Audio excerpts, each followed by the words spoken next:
Welcome. In front of me is a HONOR X8A, and today I will show you how you can copy your contacts from the SIM card to the device. So, to get started, let's open up our standalone contacts application, which looks like it's located in the Tools folder right over here.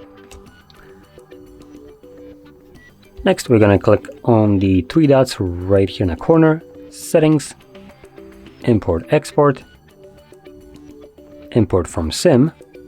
This automatically displays all the contacts that are located on your SIM card. You can quickly select them all clicking right here. You can also deselect some of the ones that you might not want. And once you have everything selected that you want, select Import. It will then let you choose where you will import the contacts to. So we have a phone option and the Google account option. Select which one you want. And there we go. It will import the contacts. And when you go back, you should have access to them in here now. So with that being said, if you found this very helpful, don't forget to hit like, subscribe, and thanks for watching.